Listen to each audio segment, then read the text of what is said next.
kan nata ni kina. Okay, okay, Waktu aja macam okay.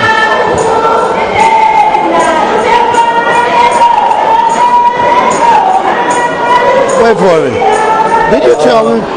أمتنا جمال تزولت في كوت دوام ترى. أفانا هيك وني واقوت أنتني. أنا تكاغاني قولي. كايسين بوبتي كننجر بوبتي شارع دي. أتفيسي أتمان كده. مالك وام تدو. تايون كده مالك. إيه بني تفتح فازل تبي تاون ركيب لهم. يا.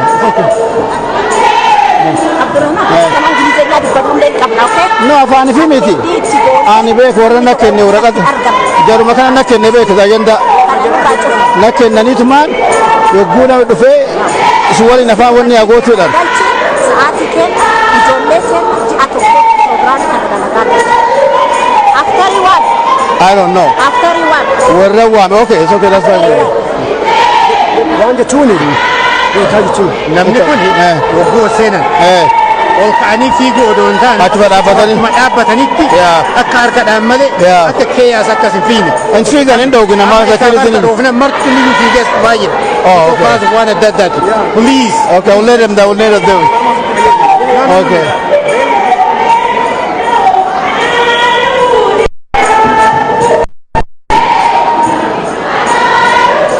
Yeroo tokko gurra walii haa kenninu. Yogguu keessummoonni alaa seenan please bakkuma teettan callaa ol ka'aa harka dhayaa gamana dhufuuf yaaliin godhinaa please warri security illee isin daddarbaa isinitti hin dhiisan kanaafuyyuu bakkuma teettanii ol kaasanii dhaabattanii harka dhooftanii yogguu isaan bakkee isin deebisanii.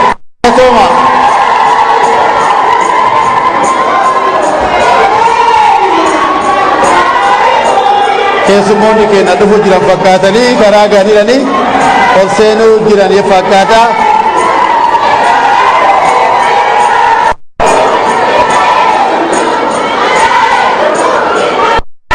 Ol seenuu jiran fakkaatanii karaa gaarii jiranii namni dura dhufu.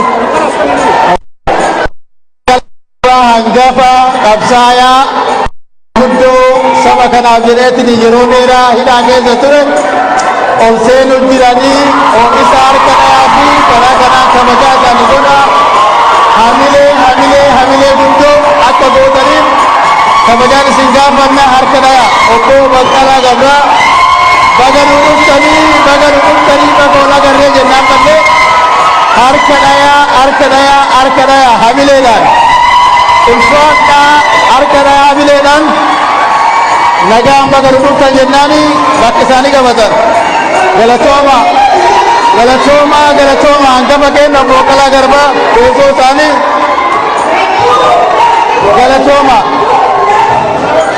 akkasumatti eegaa kalammataallee kan dhufuu ni beeytaniin obbo Jawaar Tutti Aanaa hin taa'inaa akkasumatti eegaa please obbo Jawaar Muhammad dargaggoo qeerroo keenya abbaa qeerroo abbaa qabsoo ol seenuu jira. Hamilee harka dhayaa fi isa galatooma obboleewwan kiyya gamana dhufuun jiranii hamilee harka dhayaa.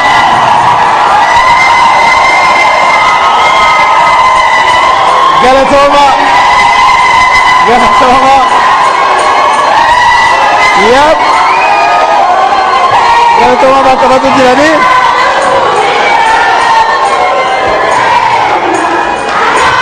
Okay.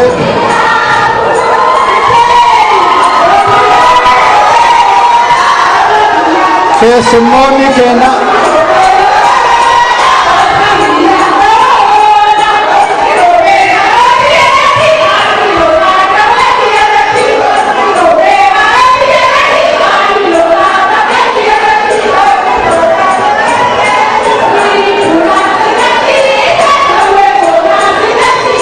ulfaadhaa galatooma teessuma keessatti nu deebi'aa nu ta'a.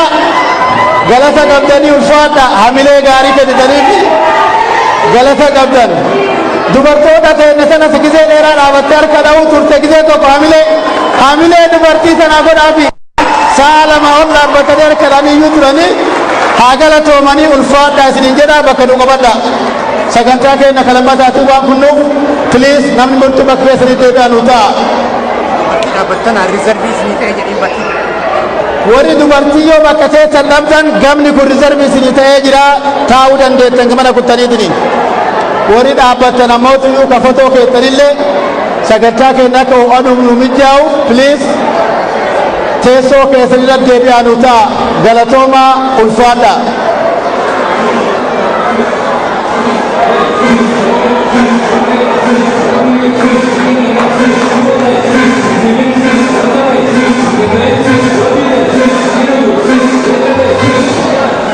kanatti aansineetiniin yoo hawaasni keenya bakka nuu qabatee taa'een boodatti manguddoota teenya garanatti waamnee akkuma aadaa Oromoo ka baratame teessoo keenya kana ka barakaa akka nuu ta'u akka eebbannuu calqaban maqaa isaanii waama warri manguddoo as keessa jirtan maqaa keessan waamu piliis kabajaadhaan gamanatti nu kalaaya daqiiqaa muraasa du'aayii akka nu gootan isin gaafadhaa kabajaa isiniin jedha.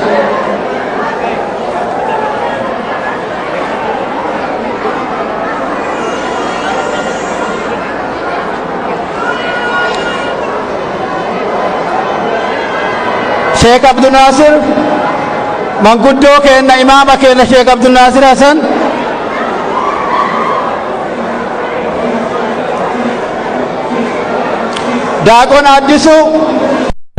daaqoon addisuu gamanatti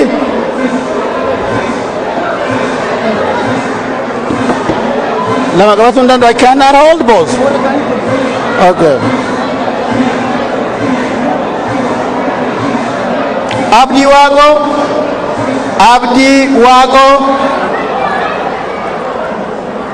abbaa dursiituuf akkasumallee obbo Taayyeen yoo as keessa jiraatan daqiiqaa muraasaaf gabana nuuf hayaa teessoo keenya kana akka nu eebbiftan kabajaan isin gaafanna. Abbaa dursituu yookaan illee obbo Taayyee piliis yoo gabana jiraatan. Salaamu alaikum. Bana inaasa indubbatu.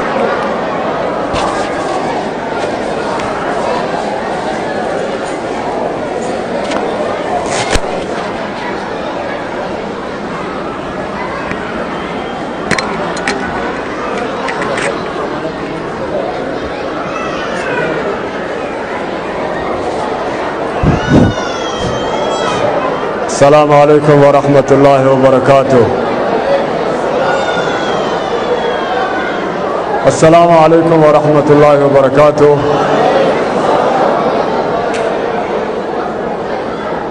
الحمد لله رب العالمين.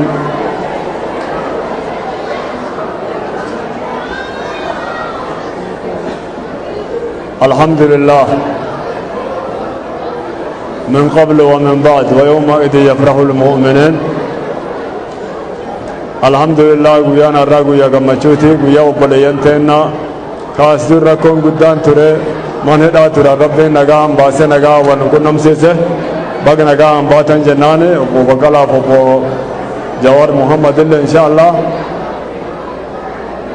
بعد أمال ربنا نجام نسمفده نجام توا بكتوف دين ثاني نولا نجام نبرجع ثاني أكسمت ربك أنا كربين إمالك سانكان كنا جاهن جه هم ربين نتوش إن شاء الله كسمة فانتي زي خير ربين هنتوشو ربين هنوافقوت إن شاء الله وان إنسان دماني في الله إن شاء الله بكفتا إنساني سجل أمتا توقنا ربين هيوما إنسان دبلوتي إفاجة إنسان ربين بركة كاهي كسبب إفاجة إنساني رت إن شاء الله أمتي ترمات ربين بكان جاهي حق أفمرك نماتي في علم نما أمرك سائقون بيتن تقرتني صوبيا كيسا ترقمت ربين هتلسو إن شاء الله ربين هنوافقوتي ربين هنملكيسو إن شاء الله بيتن ربين دينقا هتلسو إن شاء الله تعالى ربين ركو جرتو فكاسو خير دف ربين هولين وقبو إن شاء الله ربنا آتنا في الدنيا حسنة وفي الآخرة حسنة وقنا عذاب النار ربنا لا تجعلنا فتنة للقوم الظالمين ونجنا برحمتك من القوم الكافرين اللهم من أرادنا وأراد الإسلام والمسلمين بسوء فاشغله في نفسه واجعل عليهم دائرة السوء يا رب العالمين. اللهم احفظنا بعينك الذي لا يرام وبرجلك الذي لا يرام. اللهم احفظنا بعينك الذي لا ينام وبرجلك الذي لا يرام ولا نحلك وأنت رجاؤنا يا أرحم الراحمين. ربنا تقبل منا إنك أنت السميع العليم. سبحان ربك رب العزة عما يصفون وسلام على المرسلين والحمد لله رب العالمين. مال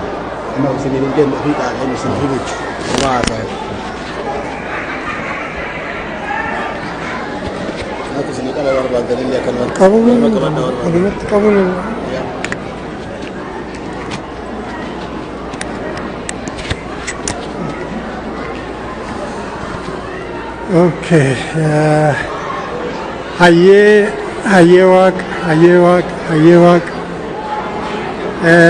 kanamma abbaan keenya jedhan kun tolaan nu haa ga'u, hamaan diina haa ga'u. Egaa na offalchaa obboleeyyan keenya baga nagaan baatanii lubbuun nutti makamtanii waggaa lamaan irraa cinqii irra turree uummanni asitti argitan kun hundi torbaniin hiriira ji'a 4 caalaa bahee isiniif qabsaa'aa ture. Baga nutti makamtanii egaa waaqni immoo akkanumatti isinaa jiraachisuu jedha. Egaa hayyee waaqa uumaa, waaqa uumamaa, waaqa gurraacha garaa garbaa tokkicha maqaa dhibbaa leemmoo garaa taliilaa, waaqa utubaa malee dhaabbatte, waaqa isaa malee diriirte, waaqa yaa'ii malee waa murte, hayyee waaqa haroo walaabuu, waaqa gadaa shananii, waaqa caffeetumaa, waaqa saglan booranaa, waaqa 90 garbaa, waaqa 7 baareentummaa, hayyee waaqa kan nagaan nu oolchite nagaan nu bulchi, kan nagaan nu bulchite nagaan nu oolchi, irraa gora nu oolchi, dogoggora nu oolchi, hamaa nurraa qabe, tolaa nutti qabe, hayyee waaqa si kadhannaa nu dhagaye, akka keenya fas jirraa nu dhagaye, waan namaatitti hin dabarre nu dhagaye, haqa keenya falmannaaf walitti baanee obboleeyyan keenya kana simanne ati marii keenya kana nu qajeelchi. Yaa Waaqa afaan ol nu beeksisi, xurree tokkorra nu oofu, tokko nu taasisi, Oromoo tokkoomsi. Yaa Waaqa Oromoo, Waaqa Odaa Nabee, Waaqa shanan gadaa Oromoo nu tokkoomsi, tokko nu taasisi. Yaa Waaqa uummata keenya rakkoo keessa jira, cinqii keessa jira. Uummata keenya kana cinqii kanarraa kaasi. Bara nagaatti nu baasi. Haqa keenya falmannaa bilisummaa keenya nu gonfachiisi. Diina hamaa uummata keenya fixaa jiru, mana irratti gubaa jiru, qabeenyaa saasaamaa jiru nurraa buqqisi. Nuyi waan namaatti hin dabarre, daangaa namaa hin ceene. Yaa Waaqa warra biyya nutti falmu nurraa qabi, nurraa ittisi. Nuyi nama balleessuu hin barbaannu, qe'ee keenyatti dhufanii dhiigni isaanii akka hin dhangalaane nurraa qabi, nurraa deebisi. Yaa Waaqa ati nu tiksi. Egaa walgahii keenya kana Waaqni walgahii milkii nu haa taasisu, Waaqni wal nu haa dhageessisu, Waaqni waan gaarii asii fudhannee akka gallu, wal taanee akka gallu nu haa taasisu, wal dhageenyee xurree tokkorraa akka deemnu nu haa taasisu. Oromoon hooggana ititaa dhabde, yaa Waaqa falmachuun dadhabne hooggana ititaa ati nuu baasi, nuu itichi, hooggana ba'e nuu itichi, tokko nu taasisi. Egaa gadaan roobaa nagaa barri quufaa gabbinaa galatooma.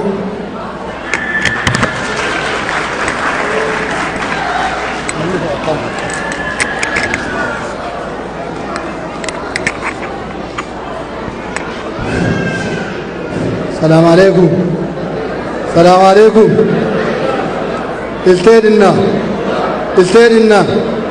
التيرنا ما جنبو صلوت وريقة بشام منارو وان سيدا جاي دبي سيدا جاي دوايو سيدا جاي غدا سيوليسيس إرّي دينا جابس إرّي رومو رانس سونا قتلتونا قبل ilteeninna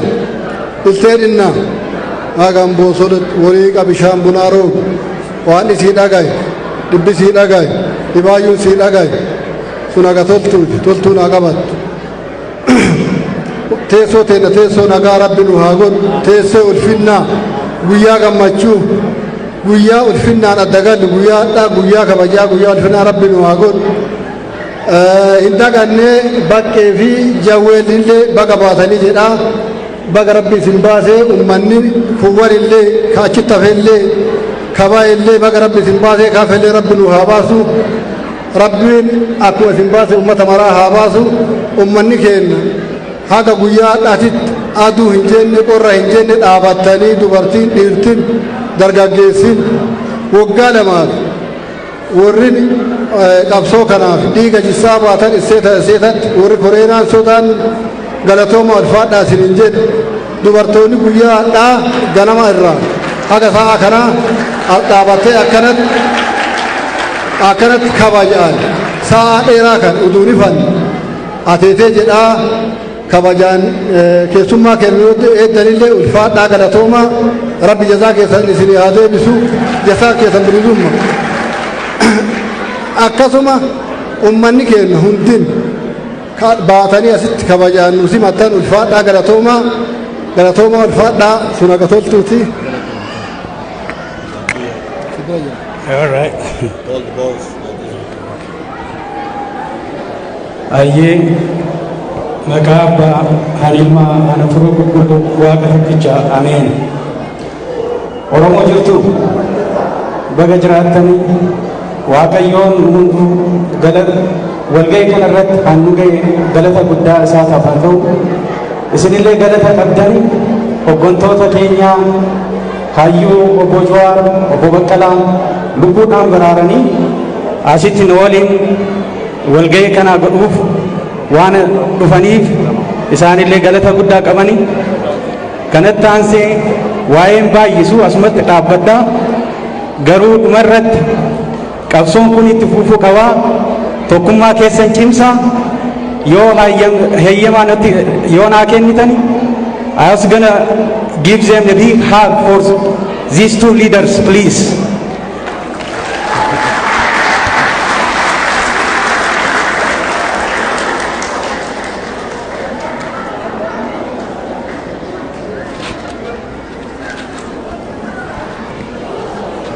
Galatoma yeroo tokko manguddoota du'aa inni godhan kanaa fi hamileen harka lolaa fi haa ulfaatanii nu keessaa turan nu yaadeeratanii akkanumatti nu eebbisaa ajaaran jennaa galatoma. Asirraa jaasetiin yeroo tokkitti durataa komitii Koloraadoo koominitii durataa isaa asii madraka irratti affeeretiin akka hawaasa nagaa jedhu daqiiqaa xiqqoo kennaafi akkasumallee OMN local chapter namni yoo as keessa jiraate isa waliin as affeeramtanii dubbatuu dandeessanii irraa qabdanii amma Muhammad Bulloo gara madarakiitti daqiiqaa xiqqoo feeraa Muhammadii hamilee yaakannaa Muhammadii harka dhaani galatoomi jaani yaa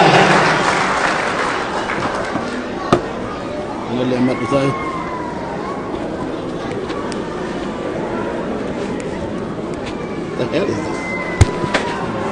Okay, how's it? Assalamu alaikum. Akkam ooltan baga nagaan dhuftan hawaasa keenya ka Koloraadoo isiniin jecha akkasuma keessummoota keenya ka wareega guddaa kafalanii aarsaa guddaa kafalanii hidhaa san keessaa bayanii deebi'anii kaas dhufan obbo Baqqalaaf obbo Jawaariin baga walitti dachaanee ijaan isin argine jedhan.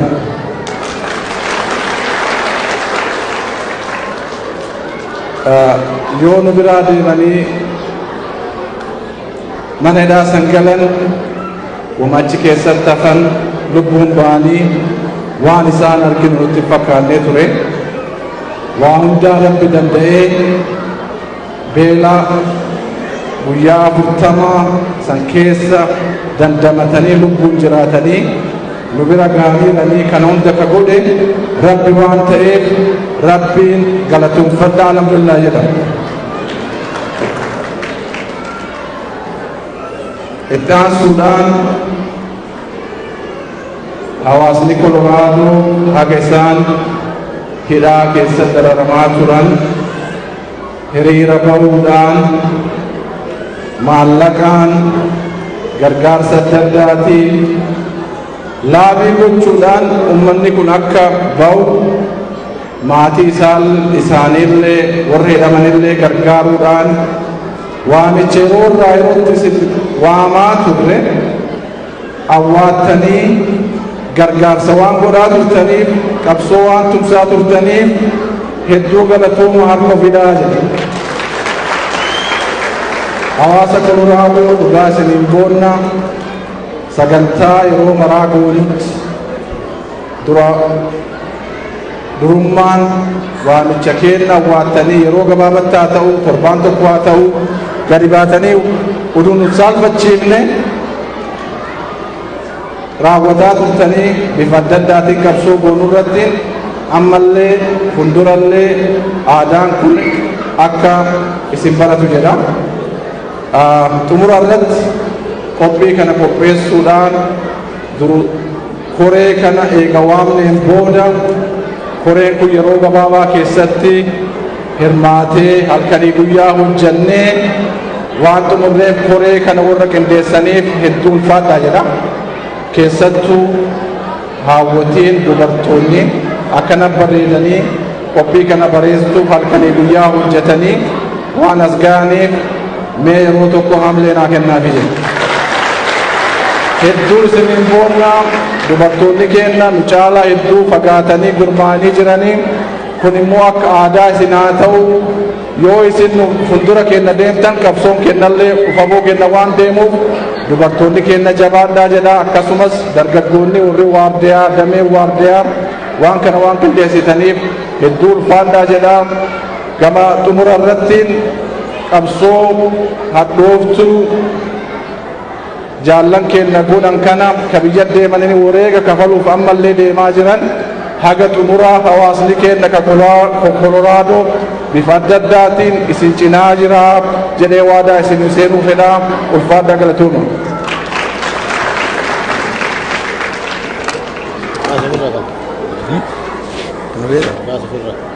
Kamitti goote?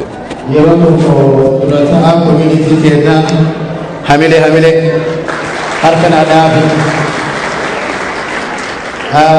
asiin taansinee gama haawwatii deemna. Warra keessummoota dhangaa adii dhabsiisu dubartii keessaa nama lama nama isin feetan ka waan kana nama dadhabsiiftu garanatti akka dhuftan kabajaan isin gaafannaa dubartoota keessaa jechuudha. Please nama lama ka isin barbaadanii filatan jechuudha. Gamanatti dubartoota harka dhugaa daawwatii keenya talaata waan ittiin gammannu ganamarraa dhaabatanii akeetee jedhanii harka dhaanii waan dandamnu barallee asitti qopheessanii nu bareechan kana hamilee fedhan hamilee guddoo galatoomaa jedhaanii.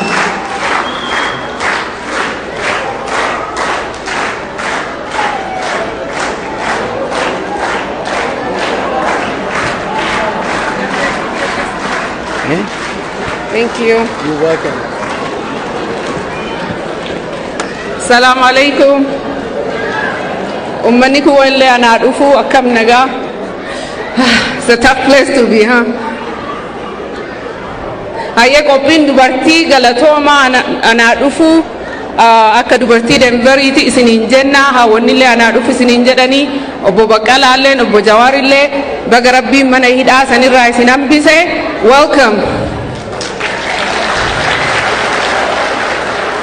I would like to say thank you to Obo Bakala and Obo Jawar and a welcome on behalf of Oromo Women of Colorado. Thank you so much all for being here. Itian Sudan namni nyaata nu babbanu Mariam and Maria Hedo and then manguddoonni keenya kan nu dhandhamsiisan haadha Muhammadii fi haadha Rahima.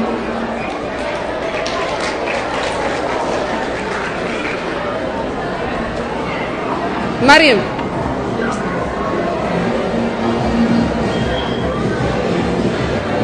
Maria. Ya, balu qabdi ture. Binara. It's okay, Banara.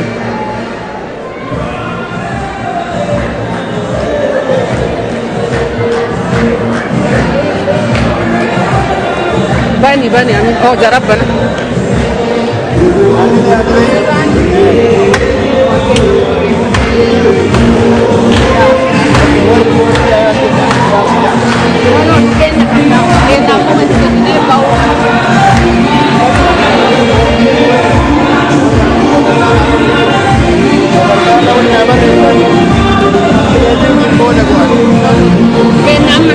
Dubartii maal taate reebee harka keessan shaanaa godha.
Yeroo tokko mee 1 2 3 1 Dajanee ban.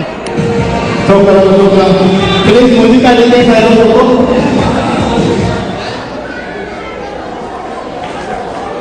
Asirratti aansinee sirna kanaan booda yeroo tokko dubartii kennaa kan dhooftanii hamilee nama waa hojjatee hamilee kennu dhabuu dhoogana. Asirratti aansinee yeroo kennaati dubartiin teennaa waan keessummoota kanaa qophoosine kenna jennaa akkasumatti nutillee akka Koloraadoos komandootitti waan qopheessine qabna. Waan goonu asumarraa walitti fudhaa jechuu asirraan kan jalqabe yeroo kennaa ta'a akkasitti qoolaan qabaannu findee irraa baana yeroo tokko jechuu galatooma carraa isinii kenna dubartiitti dabarsa jechuudha. Nama isinii kennu ni qabdammoo ofuma kennattanii? No, ofuma kennattanii.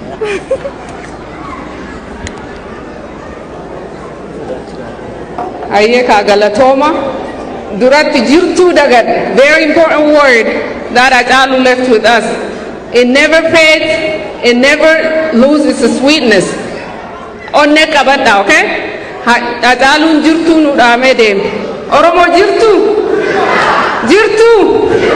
Haceen aynoo qaamaan nu bira hin jiru garuu yoomiyyuu onnee keenya keessaa hin bahu. He's not with us today, but he will be always remembered, and it will be in Kube generation's heart. So, Oromo women of Denver, they want to give him an award, but in the future they want to support his foundation.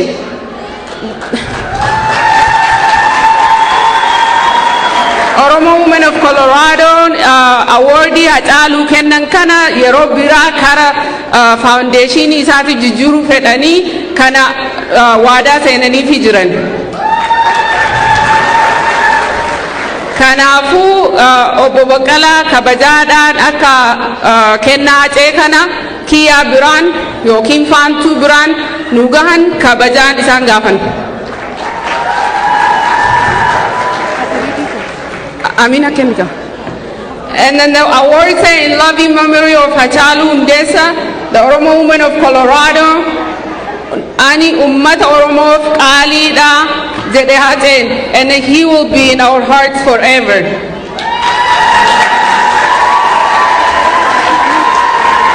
Amina.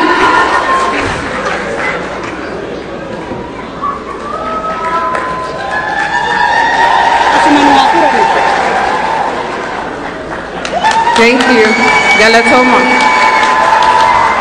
And also, Oromo women of Colorado would like to appreciate our hero, our freedom, democracy fighter, Obbo Baqqalaa Garba.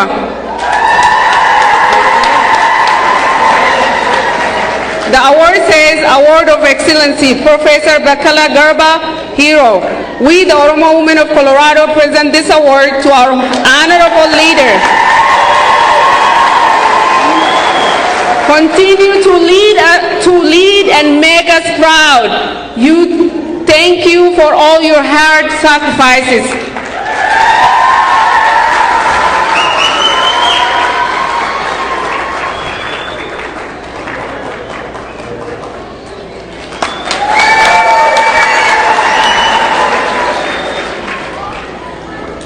Our next award is for nickname Bullo.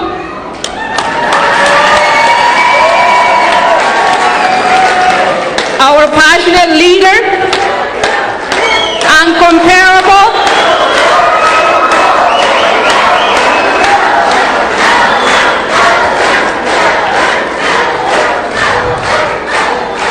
you know, we were told growing up, we have such and such leaders, but I promise you I've never witnessed a leader in my generation. So he's a Kube generation and then I am a Kube generation. So, I'd like to represent this award to Mr. Jawar Mohammed. The award says, we, the Oromo women of Colorado, present this award to our passionate leader. Continue to lead and make us proud. Thank you for all your hard sacrifices. Thank you. Thank you so much.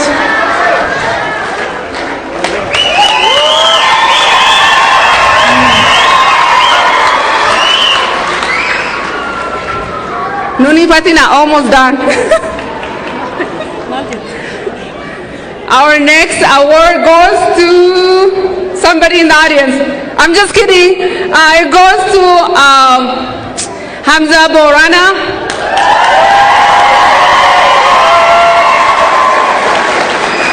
He's another Kube generation too, but Obbo Baqqalaa, I'm not making you old. I'm just saying. Yeah, you're our dad. And I would like to give this award to Hamza Borana. The award says, we, the Oromo women of Colorado, present this award to our truthful leader. Continue to lead and make us proud. Thank you for all your hard sacrifice.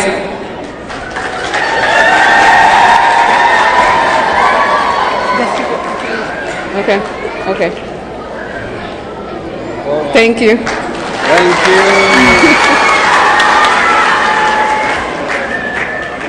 Okay, our last but not least, guess who? Who? Achal already got one.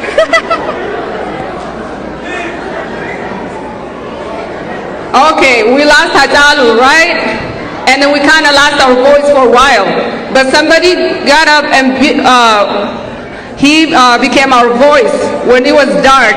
Our leaders were in prison, and we didn't know what to do. We didn't know which music to listen to, and then we didn't know who was going to lead us. We begged for a leader, especially as a Tero and Karre. Nobody came up to lead us.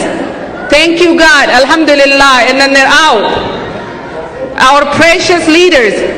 And then the person who became voice for us when we were voiceless, namni yero nu dukkana keessa jiru yero hayyoonni keenya hidhaa jiran sirba caqasuullee nu jibbisiise guyyaa san ka'ee aynoo artistoota baay'eetu iyyuu nu sirbaa ture garuu ka onni Oromoo mara keessaa dubbate waan namni marti yaadu an akka kiyyatti waan namni yaadu cufa waan dubbate na fakkaata anaafi waan an yaadu marayyuu dubbatee jira.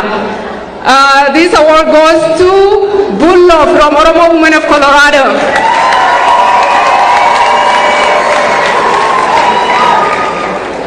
The award says, we the Oromo Women of Colorado present this award to our amazing artists. Our love runs deep. Bullo or Yosan Getahun. I would like to give this award to Jawar Aka Isabira Nugahu Obo Jawar Mohammed Gafata.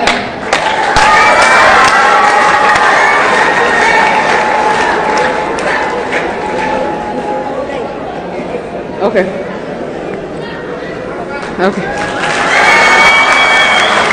Thank you all so much, and I would like to thank Dr. Ilili, and Oromo Women of Colorado would like to thank Dr. Ilili.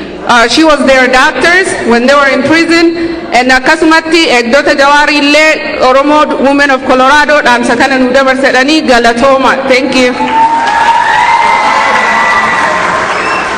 Oromo Colorado Women Association of Colorado Hamile Gari Hamile Tuambare Dada Nukufa Nubo Sani Arkanuda Bizinjera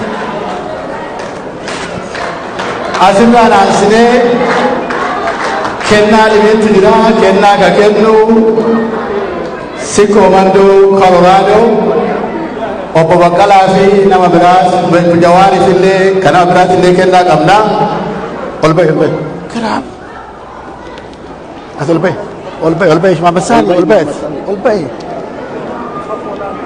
Fafola away Lafakat Mama San is a candidate Jela Jabadot Galatoma Poliwakia Sikomando Colorado Kenna Opobakalafi Jawari Kasmatine Ade Dara Tutulu Politite na Kagafa Jabile Rofe Wono Nakate Amara Kana Kenna Wina Ifle Tokodif Nebek Yep Tokodif Kanabuyu Oko Bakala Ganba Manguto Isan Angafan Jalkabna Garan of Tadina Kanufura Tanka Majani Singama na Bakala Gamanan Wafi Bisman Astifabe Ati Asgara Jela Telu Asgara Ati Labat Asgara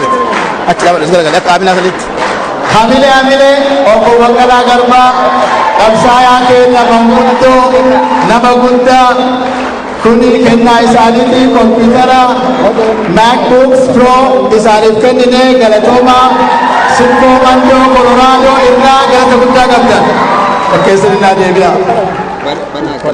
Banu Le Upredan Desana Yero Toko Banani Ala Lali Boxika Sajidale Mobaneti but still they can open.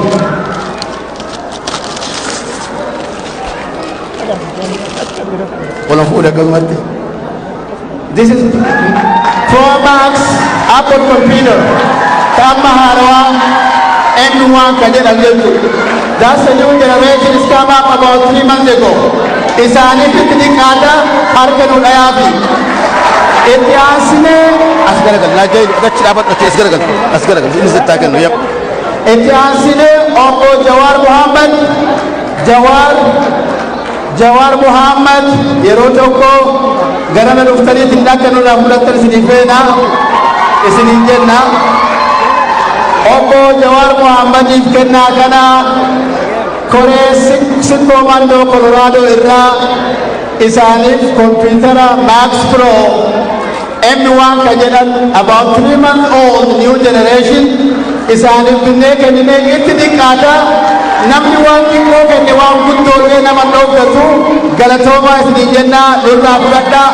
Qabbisi nyaatota qabsoo karaa nagayaa ka gaafa duraa biyyatti kennee isiniin warri irraa fudhatee hambise san kana ripilees goonee fiitti naa hojjetu jennaa Jawaar jennaan. You don't need that one. Can I please listen? Kan ammataa ka sadaffaa obboleettii teenna addee Daraartuu Tulluu obbo Baqqalaatti kenninaaf amaanaa obbo Baqqalaa Garbaatitti obboleettii teenna Daraartuu Tulluutiif akka nu geessan kabajaan isin gaafanna. Yeroo tokko manguddoon ililleedha gara galiin kuni ka obboleettii teenna Daraartuu Tulluuti ka yeroo warri kun mana hidhaatitti rakkate waliin rakkattee miilan deemtee nyaadhaa jettee waliin kadhataa turte haa galatooman isiniin jenna ulfaadhaa eekan ishiiti. Yep, wal taraa inni galatoomaa itti nu geessa ulfaadhaa isiniin jenna. Iko isinatti fura sagantaa kiyya laalladha. Koree boordii Komando naa galatoomaa bakka keessanii naa deebi'a. Yeroo takkitti Jawaariin zihaarra jedhanii irraa kennaa fi haa zihaaranii bira kutanii. Jawaariin obbo Baqqalaallee.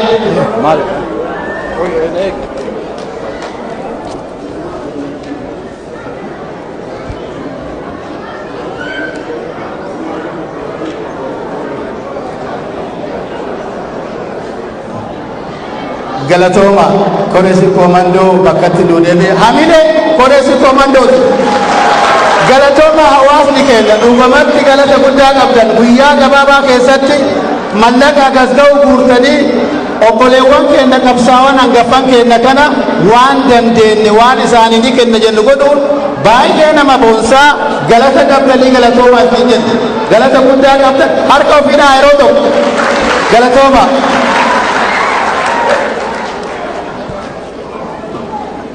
Amma wasira lazima hiyo.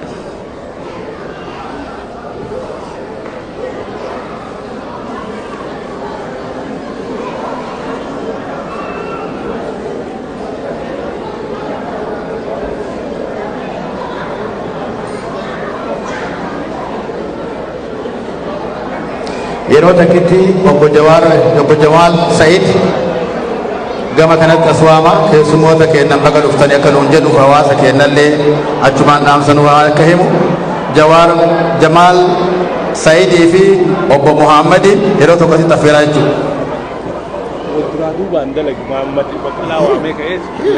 What you gave it to me? La. Timana. Of course. Kara jedheera. No. Oh, okay. Sorry, Dogoggora guyyaa har'aa hojii kana natti kennanii namni waa baratu ni dogoggora.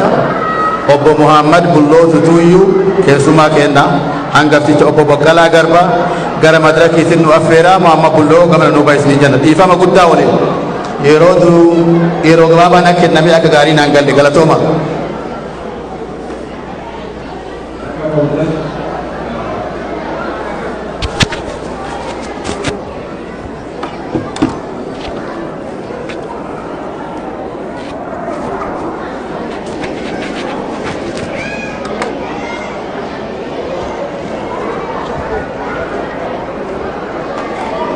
akkam ootan nagaamu maayinda dabdabu hamlee ofii kenna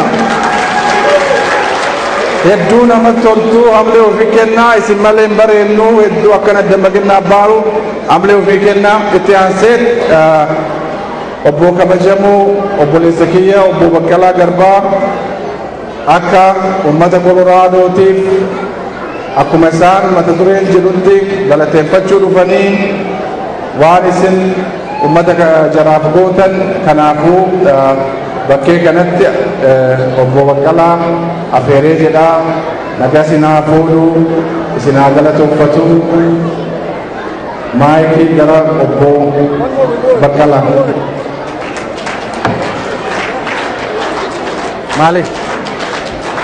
Awoodii tokko jira awoodii kanaa kan ijaartii ada Baqqalaati. Ani Mucaa jira Abubakar ka tolche. ani kenna ana kennu moo ani Shumreetu kanaara. We can know later. Booda kennuu dandeenya. Mucaa Abubakar waami giftaa kennu. Where is Abubakar? Dhufeera inni Abubakar waam jedhe. Yeroo tokko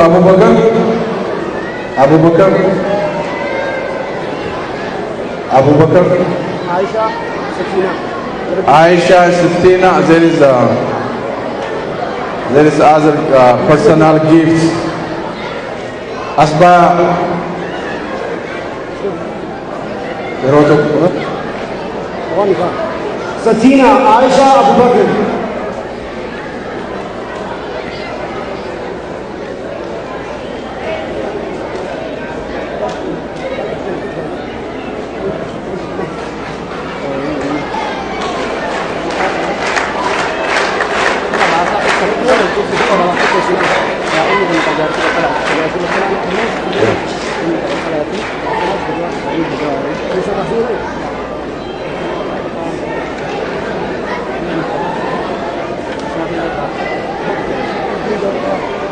Go ahead.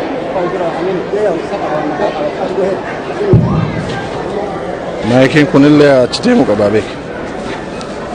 Dafa fida isaan deemaa beek. Assalamualaikum warahmatullahi wabarakatuh. Perkenalkan akkasuma keessummoonni keenya waaqayyo guddaa keessa dabranii nagaa arguu isaanii hedduu isaan galateeffannaa rabbiinis galan waaqayyoon barbaada asuma hawaasni Oromoo barattooma akkanatti baay'atanii dhuftanii isaan kan simachuu isaan gammachiisuudhaaf rakkoo isaan keessa qabeessa waan barbaaduu barbaade. Amma kennaa tokko kennaa sadii qabnaa sadii maqaa kennaa inni dura yeroo ta'e qabnaa yeroo yoo ta'e maqaan isaa dura namni kennaa yoo fudhatu nama keessatti illee qaamaan jechuudha. Nama qaamaan keessatti illee tajaajila yoo jiru hayoo waliin dhaabbatu kennamaa jedhu kennaa inni lammataa dhugaa yoo ta'e kena tukani wote kata kisoi kanawa ko awa obo bagala nami kisani dunia umri sani wala khao sisi ka umri sani wala khao mani dadi kita mani dadi ke solution gampani ka kawan buji dai ala batani amas se kali ekne tamani akka rakko wajjin matari gootummaa gamtoomtaa jajjalatti bilbilatanii haadhamana isaaniillee hojii irraa baasanii ijoollee waliin rakkisanii saniitis bilbilfate. Inni guddaan kan nama gaddisiisu waan kennaa kana dhugaanii mootii isin jedhe jechuudha. Inni guddaan kan nama gaddisiisu maniidhaa keessaa baasanii akka beekamu bosona keessatti balleessaa lubbuu isaanii balleessaa Wahai sahani orang tugas mode tapi mungkin sahani saya harus bersih itu karena tugas mode kalian tugas sahani itu bersih itu alhamdulillah bagai intinya sahani saya masih sahani dipercayai amat umri itu dengan itu dengan agama sahani pernah kami pernah saya mengusul sahani tidak dari jaga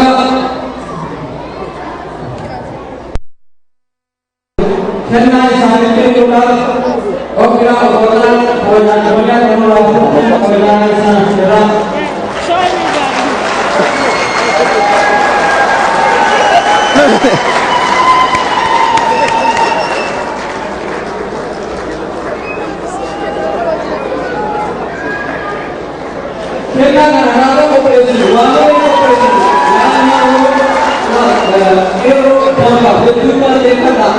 Gaba muncul pada ajib error dan benar.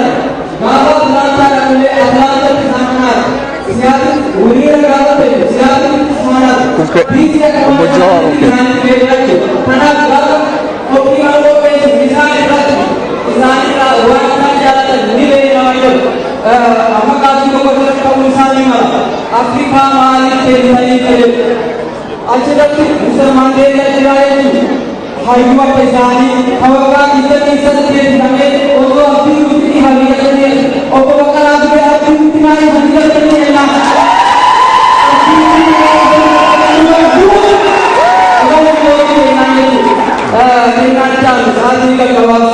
Akkasuma dhiira tokko duuba maaltu jira jedhama. Dhiira jabaa tokko duuba waanti jiraa jedha. Dhiirti akka jaltuun taa'u waan ta'u yoo haati manaa jabeen hin qabaanne yoo irraa ba'aa walakkaa isaan baanne dhiirri akka utubaa ta'uu danda'u wiirtuu qabsoota irraa kan taate haadha mana isaanii keessa yeroo ta'u qopheessee irraa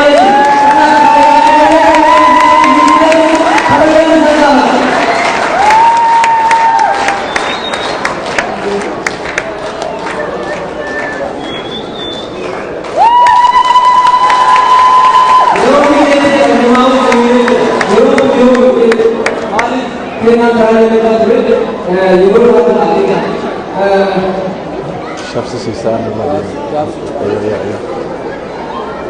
Yeah.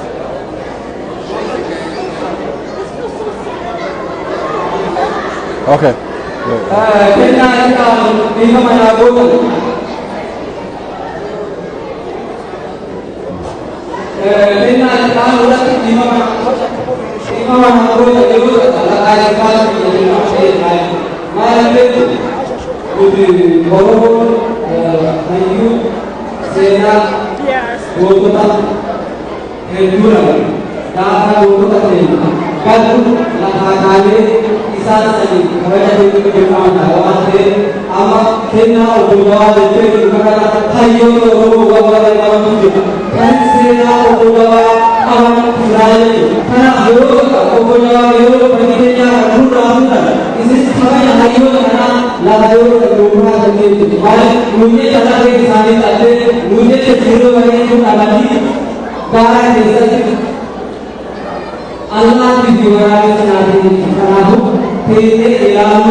That's all the last?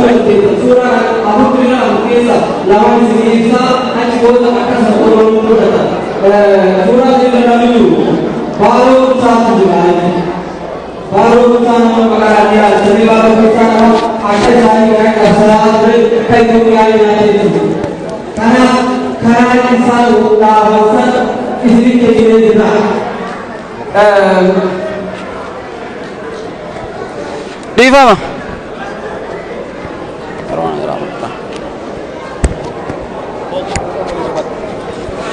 dhiifama maqaa sadaffaatiin irraanfadhe obbo Jawaar yoo ka yaadattan taate ama Oromoo Faaristii jedhan maqaan asirra jirullee maqaa kana amma immoo maqaan biraa ka dabalame ama Oromiyaa Faaristii Oromiyaallee ana dursaa ilmaan kiyyaaf jechaa jirtiidha obbo Jawaariin ka jedhaa jiru kanaaf achirraa waa lamaan isinii ibsa akkuma isiniin jedhe baarotumsaa karaa isaan deeman kana deemee wareegame bakkaan gaadha Haji Adam Saaddootu achirra jira jechuudha.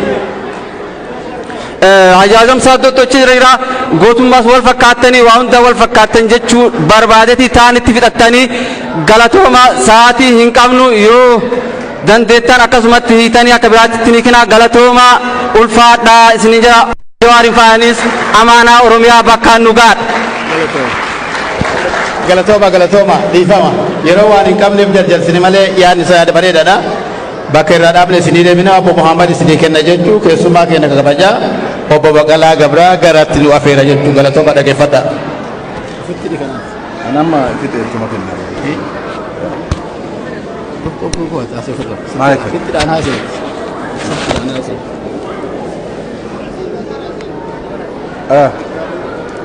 Indagamaan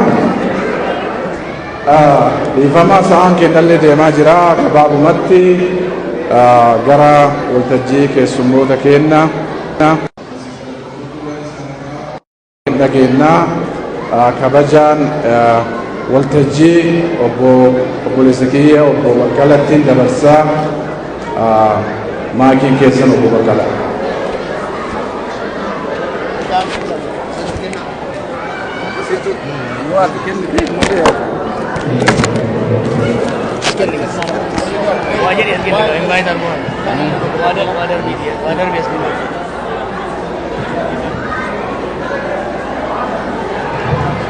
No, yo no entiendo. No entiendo. No entiendo. Akka mooltan dhagaa jirtu baga dhuftanii baga wal agarree ilmi abbaa dura yoo haasa'e wayyaa abbaan haasaa gara xumuraatti yoo gure wayya jedhee ani immoo sana feeraa jawaartu ergaa isaa jalqaba isinii dabarsaa ani dhumarratti isinitti deebi'aa galatooma.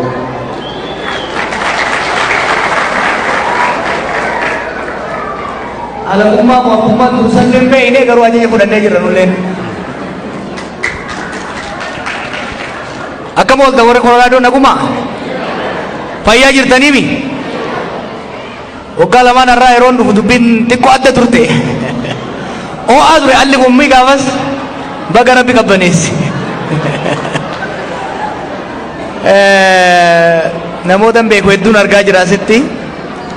I think yeroo duraatiif bara 2013 kaasee as dhufe gaafa sanirraa kaasee hawaasni kun nu deeggaraa ture yeroon dhufu hundatti waan barbaannuun hamilee guutuudhaan nu galchaa turtanii ergammoo nuti hidhamne boodas qorra Kolooraadoo kana keessatti torbaniin baatanii nu iyyaa turtanii kanaaf galatoomaa jechuuf dhufne hedduu galatoomaa warra Kolooraadoo ulfaadha isinii jechuun barbaada.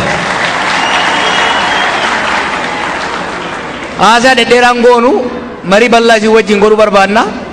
Yaada keessan dhaga'uu barbaanna. Ergaa keessan dhaga'uu barbaanna. Gaafillee yoo qabaattan fuunee ka dandeenyu gaafannee kaan immoo qeexxiin galannee hoggansa jiru wajjin irratti mari'achuu barbaanna. Akkuma seensasitti qabxii takkaa lama eegan kaasee booda obbo Baqqalatti dabarsee obbo Baqqalaanis akkasuma yaada itti dabalataa erga godhe booda gara mariitti seenna jechuudha. Biyya alaa kan hoggaa dhufnu akkuma yeroo adda addaatti jenneef waa lamaaf dhufne. Tokkoffaa hawaasni keenya biyya alaa jiru kun qabsoo kanaaf tumsa guddaa godhaa waan tureef nuu fi hidhamtoota siyaasaa Oromoo hedduudhaaf gama hedduun nu gargaaraa waan turtaniif isin galateeffachuudhaaf kan lammataa immoo haala biyyi keessa jiru haala biyyi teenya keessa jirtu walii ibsuudhaan fuuldurri maal wayyaa ka jedhu walii akeekuudhaaf gamana dhufne jechuudha. Akkuma Jarmanii irratti eegalleen rakkoon biyya sanii rakkoon siyaasaa rakkoo nageenyaa lola wal waraansa uumuu isaatirraa kan ka'e lubbuun namaa akka malee badaa akka jiru diinagdeen kufaa akka jiruu fi uummanni biyya sanii faca'uudhaaf qarqararraa akka ka'e kanaaf ammoo furmaanni lolaan osoo hin taane qawweedhaan mootummaan ukkaamsuudhaaf yaalii gochuun osoo hin taane mormitoota hunda wajjin marii keessa seenuu qaba jenne. Ispeesifikaalii maal jenne akkuma kaaba biyyattitti humnoota Tigraay wajjin wal dhibdee lolaan itti deemanii furuu dadhaban san nagayaan furuudhaaf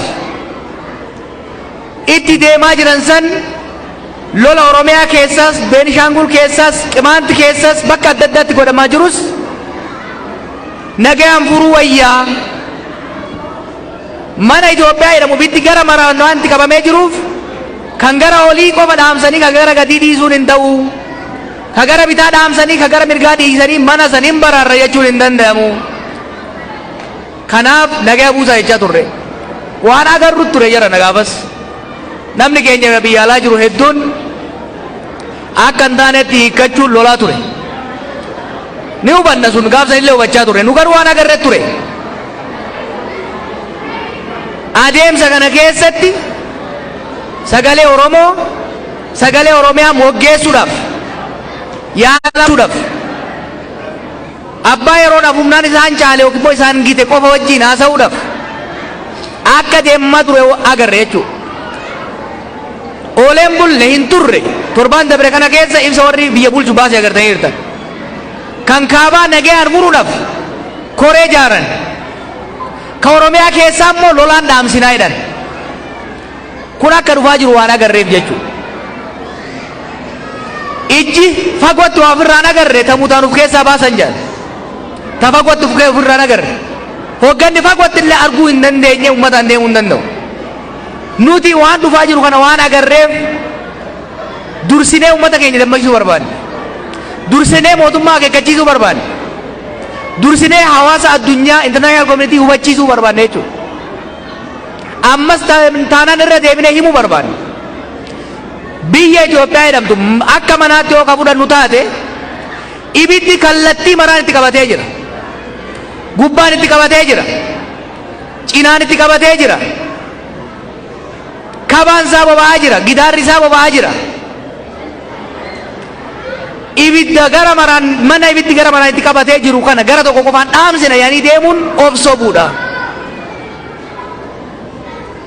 Bakka ibiddi irraa bal'ate qofa irratti fuulleffatanii san dhaamsina yaanii deemuun yeroo jalaa qisaasuu fi manni gubatee akka dhumu maaliif warra baadiyyaa isin hundu mana citaa keessa guddattan jedhanii yaada.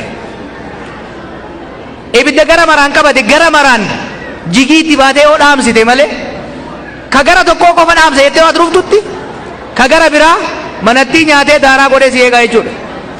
Kanaaf ammas irra deebinee nuti mootummaadhaaf goonu ummata keenyas hubachiisuu barbaannu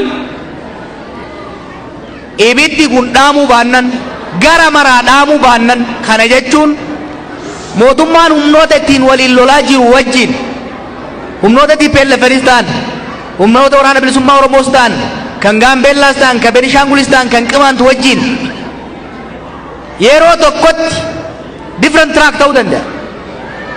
Bakka adda addaa ta'uu danda'a. Karaa adda addaatiin ta'uu danda'a. Saffisaan hunda isaanii wajjin gadi taa'ee marii keessa seenuu baannaan ummata hundaaf sabaaf sablammoota hundaaf balaa hamaatu as deemaa jira. Kanarraa qophaa waraa'isaadha. Mootummaanis haa ta'u biyya alaa kanatti dippiloomaatota adda addaa argaa jirra. Biyyoota adda addaa dubbisaa turre Awurooppaattis Ameerikaattis. Ergaan nuti konsistentilii dabarsaa jirru rakkoo biyya saniif naannawa sanii furuudhaaf holistic approach qabaachuudha barbaachisa. Holistic approach jechuun biyya guutuudhaaf imaammata biyya guutuu nagaatti deebisuu danda'u qabaachuu qabnanii ta'uu baannaan garuu ji'a tokko irratti gama tokko irratti fuulleffatanii karaan ittiin deemaa jiran kun akka hin baafne hubachiisuun barbaachisaadha. Qabxii akka itti dabaluun barbaada. Mootummaan kun dongorarraan dongora dabalaa akka hin deemne ergaa dabarsuun barbaada. Ibsa dhiyootti baasan keessatti dongora guddaa tokko dhaga'een jira. Mootummaan naannoo Amaaraatii fi mootummaan naannoo Oromiyaa wal taanetti rakkoo Oromiyaa keessa furra jedha. This is extremely dangerous. Humni mootummaa naannoo Amaaraa karaa kamiinuu Oromiyaa keessa seenuu hin qabu. Kuni ummatoota lamaan kana jidduutti ibidda hin dhaamne kaabsisuudha. By no means should the Amara regional forces be allowed into Oromia. By no means. Warri kana godhu of eeggannoo guddaa godhuu dhaban. Walin sobnu, walin dhoysinu. Ummatoota lamaan jidduutti sababa mootummoota dhufaa dabraatiin gadoon jirti. Arrallee gadoon sun jirti. Yeroo itti gadoo san gatteenyee ummanni Oromootiif Amaaraa hoggansi Oromootiif Amaaraa itti furru malee yeroo balaa ibidda Oromiyaa keessa jiru irratti humna Amaara keessaa hidhate finne furre jechuun ummata Amaaraatii fi ummata Oromoo wal fichisiisu Oromoos hin fayyadu Amaaras hin fayyadu mootummaa federaalas hin fayyadu dhaabaan irraa jechuun hin barbaanna jechuudha.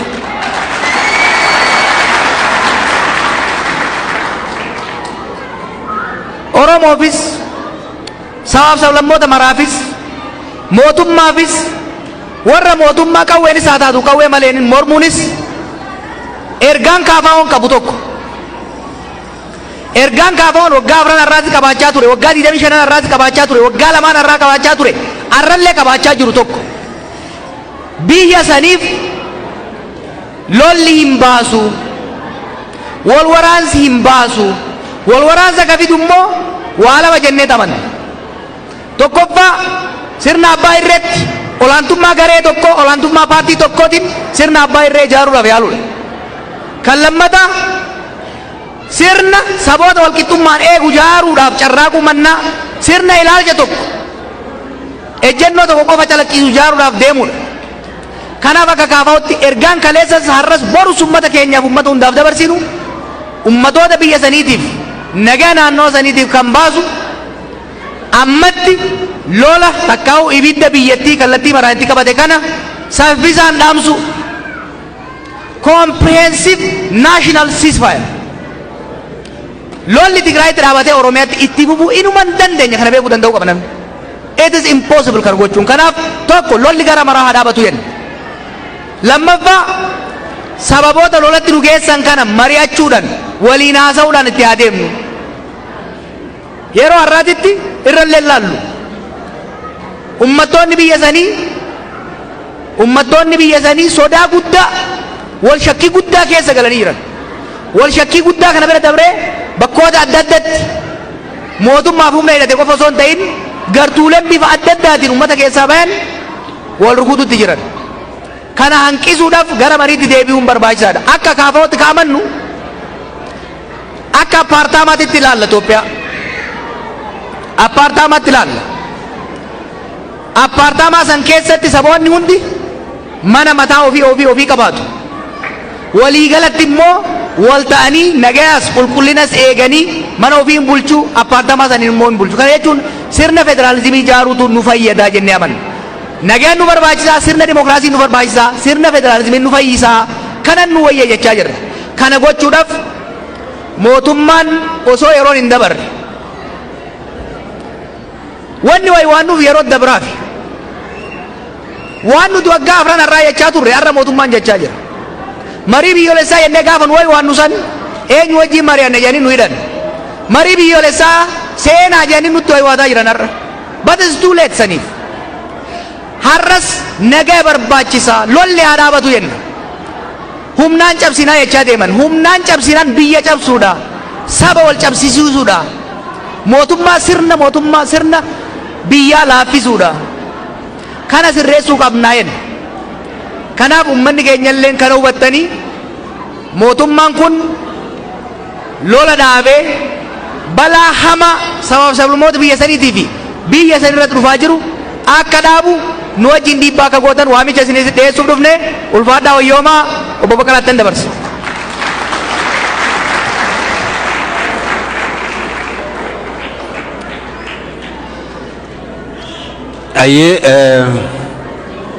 Maaliif imalli keenya kun maal ilaalchisee akka ta'e inni kaasuudhaaf yaaleera. Inni jalqabaa galatoomaa isiniin jechuudhumaaf dadhabbii nu wajjiniin dadhabaa turtaniif nu quba qabaachaa turtaniif nu iyyaafachaa turtaniif hiriira nu bahaa turtaniif deeggarsa nu gochaa turtaniif qabsoo keessan tumsaa waan turtaniif galatoomaa isiniin jechuudhumaaf. It's not working. Open it. Okay.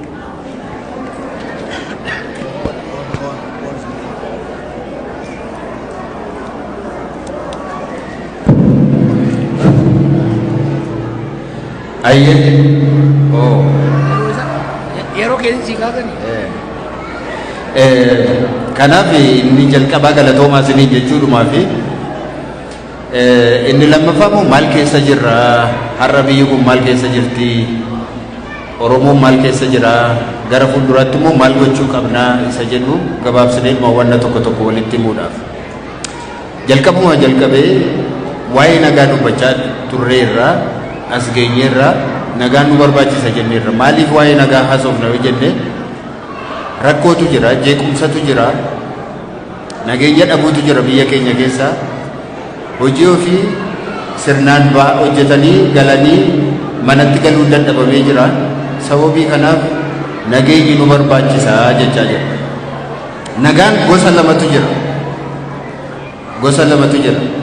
Nagaanni tokko namumti humna qabu tokko isa humna hin qabne callisiisee akka inni hin dubbanne godhee akka inni fedha isaa raawwatuuf qofa godhee kan inni ittiin jiraatu. Fakkeenyaatiif namoonni maal nuun jedhu amma namoonni saboota biroo keessaati adda ba'anii saboota biroo keessaati yeroo waliin haasofnu aktiivistoota Oromoo yookaan namoota siyaasaa Oromoo eeguma isin dhuftanii eeguma isin waa'ee Oromoo dubbachuu waa'ee sabaaf sablammii dubbachuu jalqabdaniiti biyyi kun nagaa dhabee yookaan immoo Oromoon dur nagaadhaan jiraata ture saboota biroo wajjiniin isintuyyuu jeeqee jedhu. Oromoon yeroo sana callisuunsaa nagaa haqaa miti, nagaa isa dhugaa miti, isa cabee waan godhu dhabee waan godhu wallaalee humnaan mirgi isaa sarbamee isatti keessa jiraachaa ture. Kuni itti fufuu hin qabu. Nageenyi sobaa and just peace isa jennuudha kun. Gara biraatiin immoo ilaalle just peace nageenyi dhugaa immoo jira. Nageenyi dhugaa kuni hariiroo saba gidduu yookaan ummatoota gidduu yookaan nama lama gidduullee ta'uu danda'a. Obbolummaa irratti kan hundaa'e obbolummaa irratti kan hundaa'e walqixxummaa irratti kan hundaa'e hiriyyummaa irratti kan hundaa'e nageenya waloo irratti kan hundaa'e ta'ee jennaani nageenyi sun nageenya waarawaatii nagaa isa dhugaatii jedhameetii waamamu. Kanaatiif kan nuti barbaannu nagaa isa kami? Oromoo diinarra yoo rukutamtes hin dubbatin, yoo saamamtes hin dubbatin, lafti keessa yoo saamame hin dubbatin ittiin jechaa hin jiru.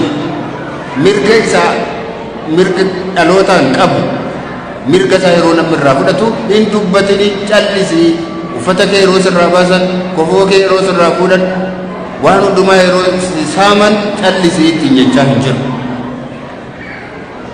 Kan nuti jechaa jirru nagaan waaraa yookaan nagaan dhugaan kan bu'uu danda'u obbolummaan yoo jiraateedha, walqixxummaan yoo jiraateedha, mirga walii kabajuun yoo jiraateedha, nageenyi waloo yoo jiraateedha. Inni tokko nagaa argatee inni tokko immoo yoo nagaa dhabe fakkeenyaatiif hariiroon garba tokkoo fi nama isa bulchuu tokko yookaanis immoo hariiroon ciisanyaa tokkoo fi abbaa lafaa tokko gidduu jiru yookaanis isa hacuucu tokkoo fi isa hacuucamaa gidduu jiru tokko yoo walitti dhukaasuu yoo baatan yoollee wal loluu baatan gidduu isaanii nageenyi jira yookaan nagaan jira jechuun hin danda'amu. Nagaan gidduu isaanii jiru nagaa isa dhugaa miti. Kanaaf haga har'aatti nagaa nuti argachaa turre nagaa sobaati. Utuma saamamnuu callisne, utuma rukutamnuu callisne, utuma reebamnuu, utuma hidhamnuu callisne, qe'ee keenya keessatti utuma dararamnuu callisne as geenye. Kun hin ta'u. Nagaan akka bu'u yoo barbaaddan obbolummaa irratti kan hundaa'e walqixxummaa irratti kan hundaa'e inni tokko nagaa dhowwee ofiisaatii nagaa kan itti bulu otoo hin taane kan hunduma nageenya waloo kan mirkaneesse ta'uu qabaa jenna. Kanaatiin just peace jenna. Dhugaa kuni nagaa isa dhugaati.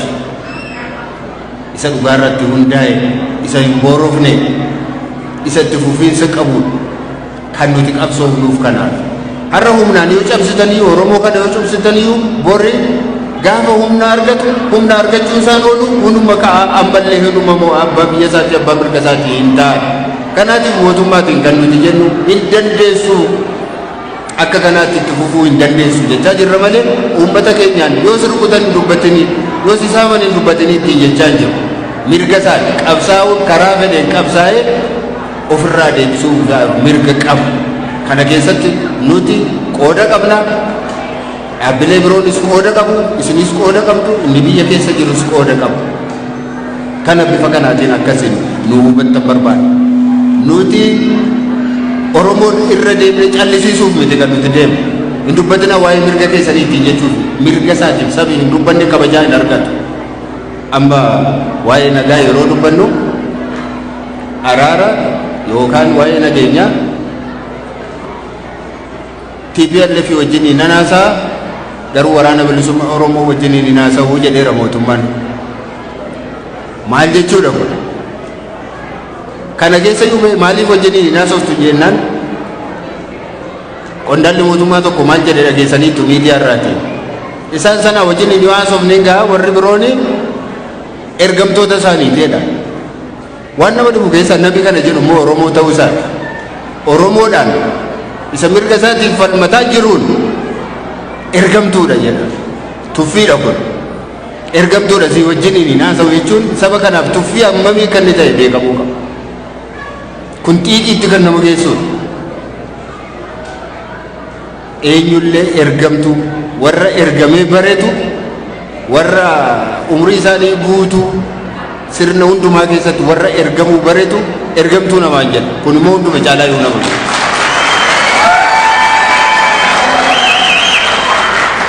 kanaaf akkuma warra biroo wajjiniin haasa'uun barbaachisaa.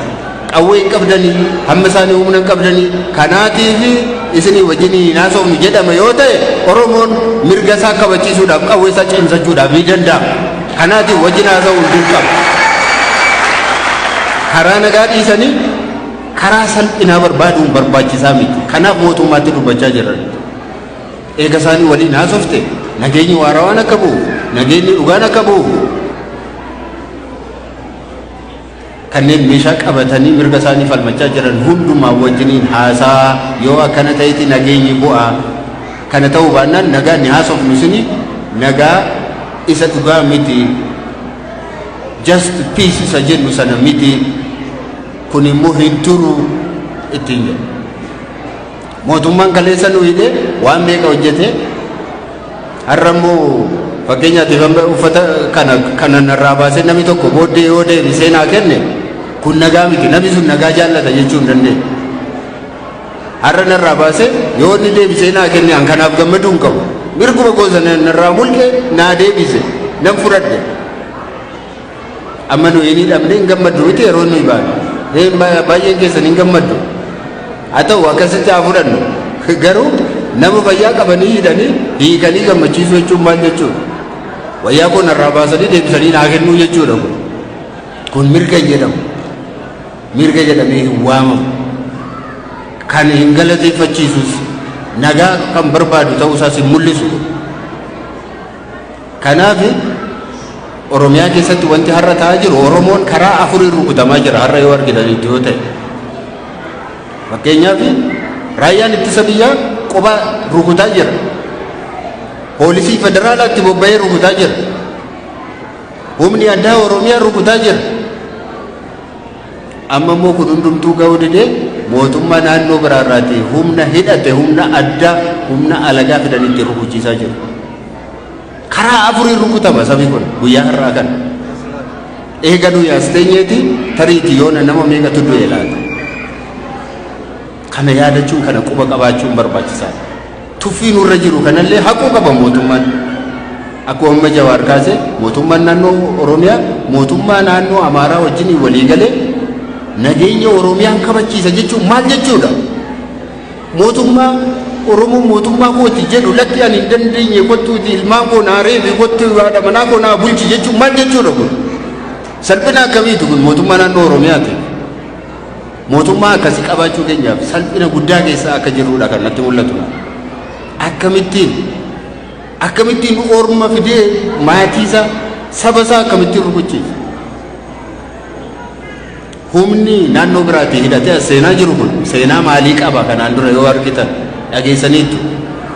Naannoo biraa irratti illee lola geggeessee jira. Maal raawwatan yeroo sana? Addunyaan akkamittiin beeka seenaa isaanii? Biyyi kun akkamittiin beekti seenaa isaanii? Maal hojjetan achitti? Duguuginsa isaan raawwatanii mootummoota addunyaa har'a investigation qorannoo irratti geggeessaa jiru. Waan isaan raawwataniif. Isa raawwatanii isa iyyuu sammuu keenya keessaa hin badin jiru. Sammuu saba kanaa keessaa iyyuu hin badin jira. Hidhattoota seenaa akkanaa qabanitti biyya keenya keessatti afeeranii saba keenya ittiin duguugaa jiru jechuudha. Kun jalqabameera. Kanaatiif dhaabaa jenna ammallee dhaabbachuu qaba. Dachee keenya seenaniiru taanaan atattamaan bahuu qabu. Kana ta'uu baannaan qabsoo keenya sagaleessaatti deebi'uu keenya kana bara qabsoo keenya sagaleessaatti deebi'u. Bifa kamiin iyyuu falmachuudhaaf mirga qabna kanarratti. Asiin malee asiin hin dandeessan namni nuun jedhu hin jiru. Kan heerri biyya keenyaa hin ayyamne, kan amantaan hin ayyamne, kan mooraalitiin hin ayyamne biyya keenya keessa galamee nu salphisuudhaan, dubartoota keenya gudeeduudhaaf, saba keenya salphisuudhaaf, qabeenya keenya saamuudhaaf, dachee keenya balleessuudhaaf nutti duulameera taanaan waan dandeenyu maraan ofirraa deebisuun dirqama keenya. Kanaaf Oromoon qophaa'uu qaba. Qophaa'uu qaba. Waan tokko wal sobuu hin barbaachisu. Bifa barbaachisaa ta'een ofirraa deebisuuf qophaa'uun barbaachisaa.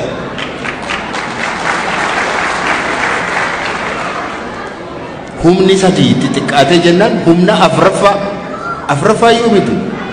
Humna addaa kan naannolee biroollee afeeraa jiran. Maal salphinni akka kana ga'u. Seenaa keessatti akkamittiin ilaalama mootummaan Oromiyaa har'a jiru kun bor seenaa keessatti akkamittiin ilaalamuudhaaf jedhu. Har'a kana keessa jirra. Kanaaf akeekkachiisuu barbaada. Humnoonni addaa hidhatanii naannoo biraatiin naannoo keenya keessa seenan atattamaan bahuu qabu. Atattamaan bahuu qabu. Kana hin godhan taanaan Oromoon ofirraa deebisuudhaaf qophaa'uu qaba. Namni isinirraatii dhowwu hin jiru yaa dhiiroo. Yoo ofirraa dhowwine malee namni nurraa dhowwuu danda'u hin jiru. Seerri kamillee hin jiru jechuudha. Kanaatiif lolli waliiniin ni jedhamu sun dhugaamatti akka biyya kana keessatti akka hojiirra noolleef yookaanis immoo inni duraan achitti fagootti sodaachaa turre sun akka biyya keenya hin dhufneef amma baasuu qabu. Baasuu qabu waan galchan kana dhugaasaa. Kanaaf bor waamamuu dandeessu. Hiriira bahuu jalqabamuu danda'a. Waan barbaachiseen saba keessan bira dhaabbachuudhaaf waamichi yeroon itti isinii godhamu fagoo natti hin fakkaatu akka amma argaa jirru kanaatu. Dafanii beekanii hin deebisan taanaan salphina kana nurraa hin buusan taanaan haga tokkoon keenya harkifamnee abiddaan gubannutti yookaan haga duunutti eeggachuu hin dandeenyu. Falmachuun dirqama keenya ta'uudhaaf deemu.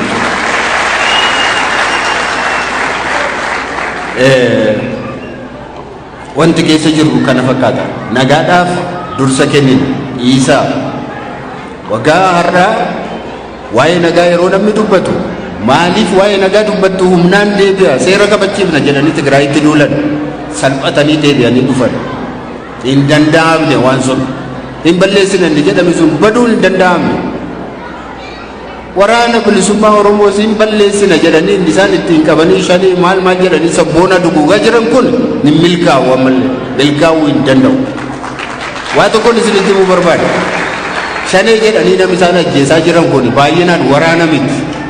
Waraana miti. Nama sabboonaadha jedhamu nama mataasaa ol qabatee ani Oromoodha nama jedhu nama of danda'u nama isaanii mormu nama jala dhaabbachuu danda'u hundumaa shaneedha jedhanii haa ta'aa jiru. Kan ajjeefamaa jiru waraana iyyuu miti. Siviiliidha. Sabboonaadha kan ajjeefamaa jiru. Yeroo darbe muummichi ministeeraa Buusaa Naasaa nageessaniitu. Ji'a tokko kana keessatti shanee meeqa ajjeefne jedhan 1,000 jedhan. 1,000 sun waraana isinitti hin fakkaatin.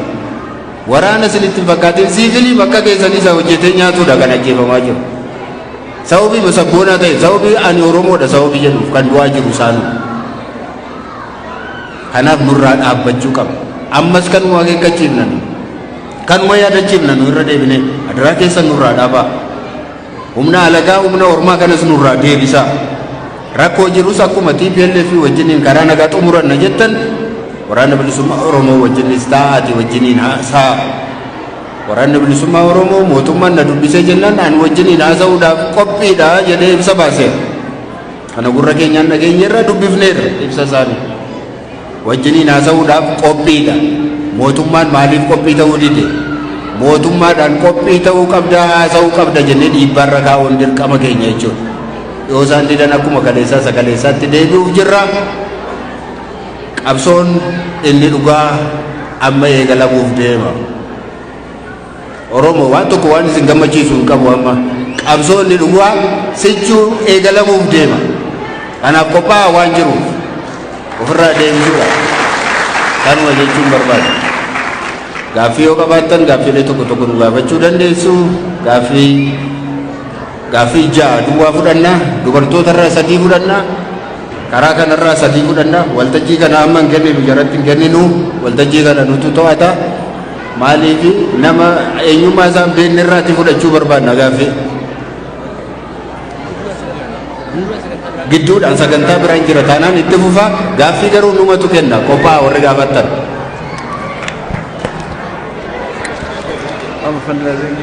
Sadarkaa kennaa fi achi booda kennaa mata gumaacha booda ga'e dhaabbatee akaabee gumaacha booda ga'e.